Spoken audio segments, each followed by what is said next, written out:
नमस्कार मंडळी, आज आपण बनवणार आहोत ग्रेव्हीवाली भरलेली मिरचीची भाजी। उन्हाळ्यामध्ये काय होते, बऱ्याच वेळा भाजीला काही सापडत नाही आणि भाज्यासुद्धा खूपच महाग असतात, म्हणून बऱ्याच वेळी मी ही अशी भाजी बनवत असते। म्हटलं आज तुमच्यासोबत सुद्धा शेअर करूया। तर मी इथे 6 मिरच्या घेतलेल्या आहे। ह्या जाड मिरच्या आहेत। ह्या मिरच्या जास्त काही तिखट नसतात आणि एकच टमाटर घेतलेला आहे ग्रेव्ही बनवण्यासाठी। तर पहा, मिरचीला असा मध्ये एक कट मारून घ्यायचा आहे आणि हवा तर तुम्ही आतल्या बिया काढून घेऊ शकतात, पण ह्या मिरच्या जास्त काही तिखट नसतात म्हणून मी बिया तशाच राहू दिल्या आहेत। ह्या मिरच्या अजिबात तिखट नसतात, त्याला काहीच चव नसते, म्हणून बिया नाही काढल्या तरी सुद्धा चालेल। दाण्याचा कूट वगैरे भरून भरलेली मिरचीची सुकी भाजी तर आपण नेहमीच बनवत असतो, पण आज मी अगदी वेगळ्या प्रकारची ग्रेव्हीवाली मिरची तुमच्यासोबत शेअर करणार आहे। तुम्हाला नक्कीच आवडेल। पहा, सगळ्या मिरच्यांमध्ये मी कट मारून घेतलेला आहे। आता आपल्याला एक मसाला तयार करायचा आहे मिरचीमध्ये भरण्यासाठी। तर पहा, इथे मी तिखट मिक्स जो चिवडा येतो तो घेतलेला आहे। तुमच्याकडे जोही चिवडा अवेलेबल असेल तो तुम्ही घेऊ शकता, पण तिखट मिक्स जो चिवडा असतो तो घेतला तर त्याची खूपच छान टेस्ट येते, म्हणून असा तिखट मिक्स जो चिवडा असतो तोच घ्यायचा आहे।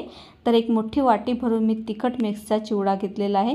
यामध्ये आता आपल्याला दुसरं काहीही घालण्याची गरज नाही, फक्त बडीशोप अर्धा चमचा घातलेली आहे, दुसरं काहीच घालायची गरज नाही।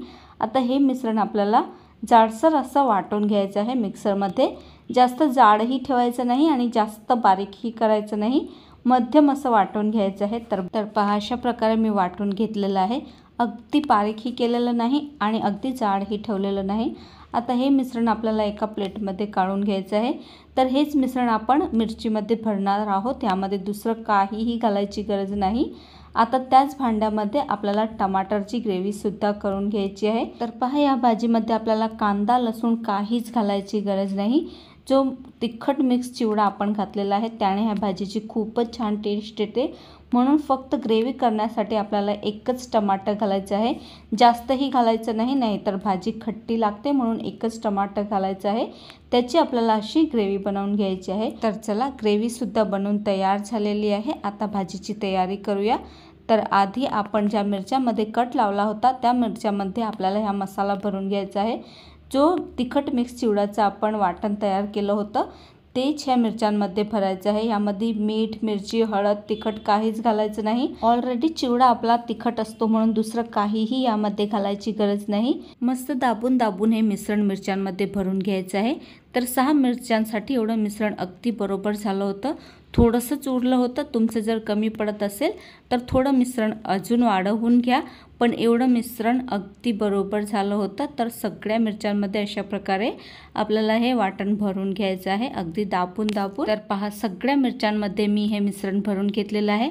आता ह्या मिरच्याचे आपल्याला 2 भाग करायचे आहे, म्हणजे खायच्या वेळेस मिरची तोडायला जास्त भारी जाणार नाही, म्हणून सगळ्या मिरच्यांचे आपल्याला अशा प्रकारे 2 भाग करून घ्यायचे आहे आणि शिजायला सुद्धा लवकर शिजेल, म्हणूनच आपल्याला अशा प्रकारे 2 भाग सगळ्या मिरच्यांचे करून घ्यायचे आहेत। चला, तर मिरचीचे 2 भागही करून झाले। आता फोडणीची तयारी करूया। तर गॅसवरती आपल्याला कढाई ठेवायची आहे। तुमच्याकडे अगर फ्राय पॅन असेल तर तो ठेवला तर मिरची पलटवायला अगदी सोपं जातं। माझ्याकडे नाही आहे म्हणून मी कढईच ठेवलेली आहे।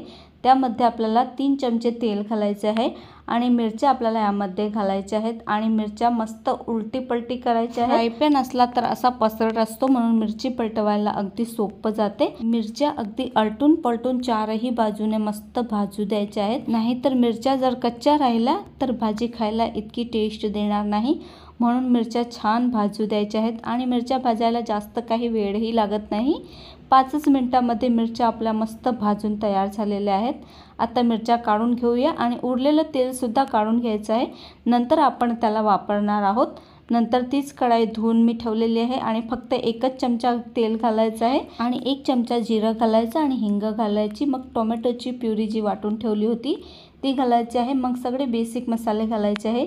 1 चमचा धणेपूड, 1 चमचा लाल तिखट, अर्धा चमचा हळद आणि फक्त अर्धा चमचा गरम मसाला घालायचा आहे आणि मस्त मिक्स करून घ्यायचं आहे।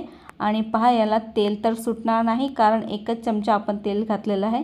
आता जे आपण मिरच्या तळल्या होत्या त्याचं उरलेलं तेल होतं ते सुद्धा यामध्ये घालायचं आणि जो थोडासा मसाला शिल्लक राहिला होता तो सुद्धा मी यामध्ये घातलेला आहे। आता छान असं तेल सुटेपर्यंत याला मिक्स करत राहायचं आहे। थोडंसं पाणी घालायचं, मसाले जळणार नाही म्हणून। आणि मस्त असं मिक्स करून घ्यायचं आहे। आता याला नक्कीच तेल सुटेल, कारण आपण उरलेलं तेलसुद्धा यामध्ये घातलेलं होतं आणि याला 2-3 मिनिटापर्यंत झाकून ठेवायचं आहे तेल सुटेपर्यंत। तर तुम्ही पाहू शकता मस्त असं याला तेल सुटलेलं आहे। पहा असं मिक्स करून घ्यायचं। नंतर थोडंसं पाणी अजून घालायचं आहे आणि मसाला अजून थोडा वेळ भाजू द्यायचा आहे। हा मसाला जितका चांगला भाजला जाईल तितकीच भाजीला टेस्टसुद्धा छान येते, म्हणून थोडा वेळ भाजू द्यायचा। आणि तेल सुटल्यानंतर यामध्ये ग्रेव्ही करण्यासाठी पाणी घालायचं आहे। तर पहा तुम्हाला ग्रेव्ही केवढी पातळ किंवा जाड करायची आहे त्याप्रमाणे यामध्ये पाणी घालायचं। पण ही भाजी जास्त काही पातळ चांगली लागत नाही, म्हणून जास्त पाणी घालायचं नाही, अर्धा ग्लासच पाणी घालायचं आहे। आणि चवीप्रमाणे मीठ घालायचं। मी अर्धा चमचाच मीठ घातलेला आहे, कारण की आपल्या चिवडामध्ये सुद्धा मीठ असते। आणि अशा प्रकारे मस्त उकळी येऊ द्यायची आहे। हे पहा मस्त उकळी आलेली आहे आणि उकळी आल्यानंतर सगळ्या मिरच्या ज्या आपण काढून ठेवल्या होत्या त्या यामध्ये घालायच्या आहे।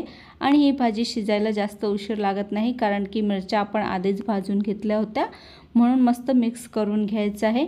आणि शेवटी यामध्ये आपल्याला थोडेसे तीळ घालायचे आहेत। तर पहा मस्त भाजी आपली शिजलेली आहे। थोडेसे तीळ घालायचे आहे आणि शेवटी थोडीशी कोथिंबीर घालायची आहे आणि भाजी मस्त बनवून तयार झालेली आहे। अगदी झटपट तयार होणारी ही भाजी खायला इतकी टेस्टी लागते, तुम्ही एकदा नक्कीच करून बघा। आणि पराठासोबत किंवा भाकरीसोबत तुम्ही ही भाजी खाऊ शकता। खूपच अप्रतिम अशी ही लागणारी भाजी बनवून तयार झालेली आहे। तर तुम्हाला ही आजची ग्रेव्हीवाली भरलेली मिरचीची भाजी कशी वाटली मला कमेंट करून नक्कीच सांगा।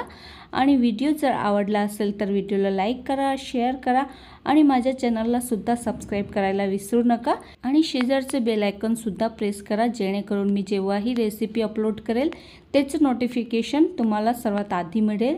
तर भेटूया पुन्हा अशाच एका नवीन रेसिपी सोबत, तोपर्यंत बाय बाय।